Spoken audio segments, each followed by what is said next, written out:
Good morning বন্ধুরা, তোমরা সবাই কেমন আছো? আশা করি ভালো আছো। আমি ভালো আছি বলতে পারবো না, কারণ একে তো আমার বাড়ির পরিস্থিতি তোমরা জানোই, তো তার ওপর চারপাশে যেটা চলছে তাও তোমাদের অজানা নয়। একটি মেয়ে হয়ে কী করে এই পরিস্থিতির মধ্যে ভালো থাকা যায়। এটা গত 11 তারিখের ভিডিওটা করে রেখেছিলাম, কিন্তু মন চাইছে না যে কোনো কিছু করি, এডিট করি বা কিছু করি। আজকে এই ভিডিওটা এডিট করলাম। নিউজের থেকে চোখ সরাতে পারছি না, সারাক্ষণ খবরটাই চালিয়ে রেখেছি, কাজকর্ম করছি, খালি খবর দেখছি, মানে নিজেরই যেন গা চলে যাচ্ছে জানো তো। যদি সুবিচার পাওয়া যায় তাহলে শান্তি পাবো, কারণ আমি একটি মেয়ে, তার থেকেও বড় কথা আমি একটি কন্যা সন্তানের মা। মেয়েকে তো ঘরে বসিয়ে রাখতে পারবো না, সেটা যায়ও না, তাই না? একটা সময় পরে মেয়ে কাজকর্ম করবে, নিজের পায়ে দাঁড়াতে হবে। আর তাছাড়া ঘরে বসে থাকলে কি আমরা মেয়েরা সেফ বলো তো বন্ধুরা? ঘরে বসে থেকেও আমরা মেয়েরা সেফ নই। চারপাশে যেটা হচ্ছে তা তোমাদের অজানা নয়। আর এই অন্যায়টাকে ধামাচাপা দেওয়ার জন্য বা কি যা যা হচ্ছে সেটাও তোমাদের অজানা নয়। ভগবানের কাছে একটাই প্রার্থনা করি, মেয়েটা যেন সুবিচার পাক, এটাই ভগবানের কাছে প্রার্থনা করি। তো চলো বন্ধুরা, গুড মর্নিং, তোমরা সবাই কেমন আছো? আশা করি ভালো আছো। আজকের ব্লগটা এখান থেকে শুরু করছি। আমি সুতপা অনুষ্ঠান মামিস ডেলিডের পক্ষ থেকে আরও একটি নতুন ব্লগ নিয়ে চলে এসেছি। সকালটা আজকে শুরু হলো ব্রেকফাস্ট দিয়ে। ব্রেকফাস্টে ছিল গরম গরম চাউমিন। খাওয়া দাওয়া সেরে নিয়ে দারুণ বৃষ্টি হলো, সেই বৃষ্টিটাকে কিছুক্ষণ বসে বসে এনজয় করলাম। তারপরে ঘর দোর পরিষ্কার করে নিলাম, বিছানা তুলে নিয়ে চলে আসলাম রান্নাঘরে। ঘরে মোটামুটি সবজি বাড়ন্ত হয়ে গেছে, আজকে একটু বাজার করতে যাওয়ার ইচ্ছে আছে, তাই আর কি যত তাড়াতাড়ি পারি রান্নাটা করে নিই। আর রান্না তেমন কিছু আজকে করবো না জানো তো, বেগুন ভাজা আর মোচার তরকারি। আর মাছটা রয়েছে ওই বাড়িতে, তো মাছটা ওই বাড়িতেই মা করবে, মা মাছটা করবে। তো সেই কারণে আমি ডাল, বেগুন ভাজা আর এই মোচার তরকারিটাই রান্না করব। ব্রেকফাস্ট তো হয়েই গেল, ব্রেকফাস্ট নিয়ে আর ঝামেলা নেই। হাজব্যান্ডও খাওয়া দাওয়া করে বেরিয়ে গেছে, তো ভাবলাম যে তাহলে আমি বাজারটাই করে নিয়ে আসি, সবজিও বাড়ন্ত হয়ে এসছে। তো সেই কারণেই চলে আসলাম তাড়াতাড়ি করে রান্নাটা সেরে নিতে। আর মেয়ের খাওয়া দাওয়া সব হয়ে গিয়েছে, মেয়ে রয়েছে এখন বসার ঘরে, রয়েছে, মেয়ে ওখানে খেলাধুলো করছে, আর আমি আমার মতন করে তাড়াতাড়ি করে কাজবাজ করে নিই। আর পাশ থেকে তোমরা শুনতেই পাচ্ছ, মেয়ে আমাকে ভয়েস দিতে দেবে না, আমি কথা বলছি ও কথা বলবে, মানে বলছে তুমি কথা বলছো আমিও কথা বলবো। তো বেশ ভালোও লাগে, বদমাইশিগুলো মাঝে মধ্যে বেশ এনজয়ও করি, আবার মাঝে মধ্যে খুব রেগেও যাই। তো এই হলো ব্যাপার।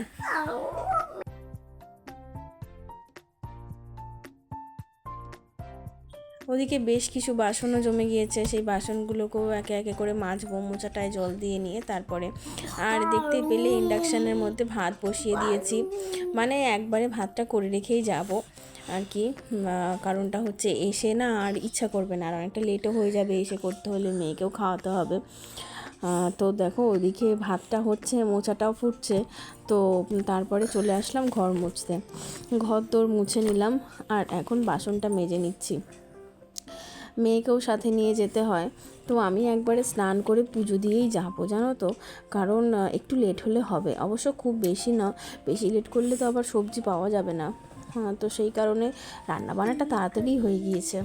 তো এই হলো ব্যাপার, রান্নাবান্না তাড়াতাড়ি হয়ে গিয়েছে, যার জন্যই আমি যাব।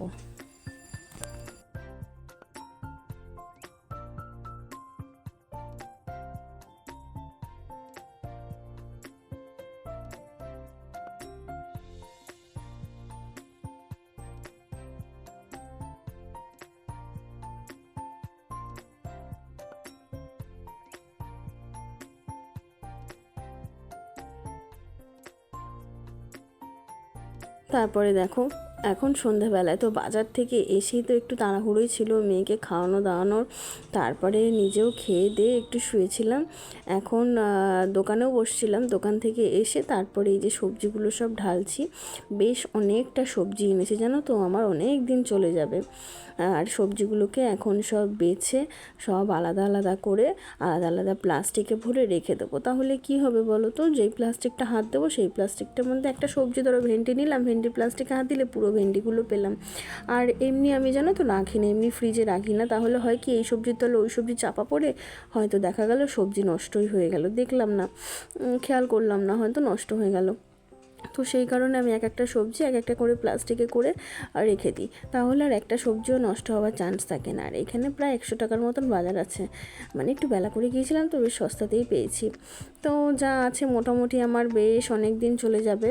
আর কাঠিকুচু নিয়ে এসেছি, মানে অনেকটা কাঠিকুচু নিয়ে এসেছি 20 টাকায় মাত্র।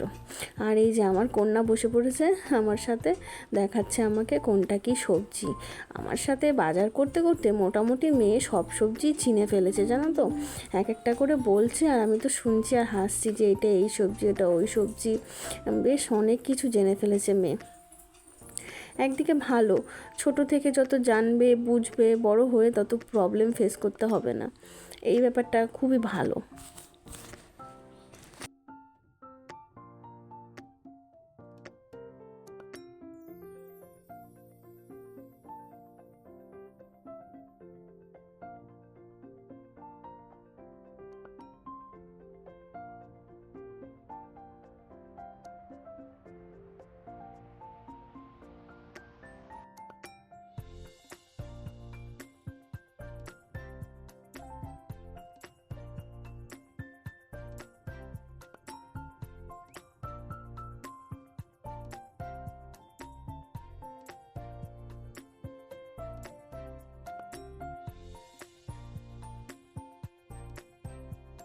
তো বাজার দেখো সব একদম গুছানো হয়ে গিয়েছে, সব সবজিগুলো আলাদা আলাদা করে গুছিয়ে নিয়েছি।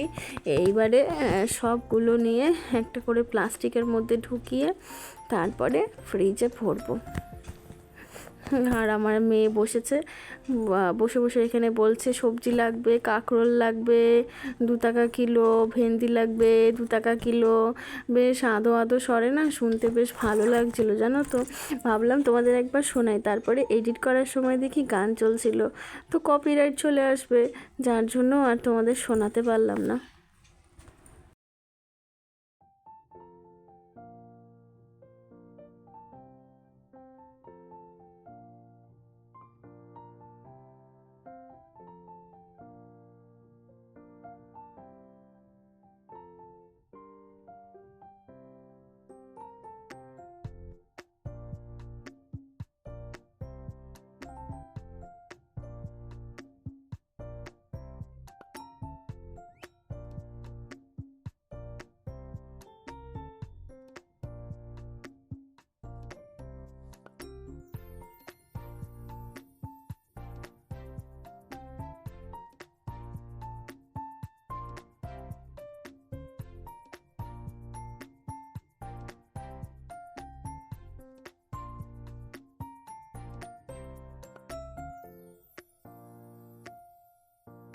তো সবজিগুলো মোটামুটি সব প্লাস্টিকে ভরা শেষের পথে।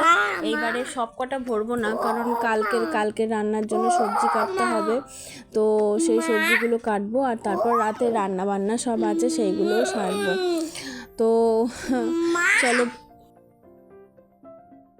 অনেক কথা বুঝলে বন্ধুরা, প্রচুর কথা, মেয়ের কথা সবার আগে আমাকে শুনতে হবে, তারপরে আমার সব কাজ।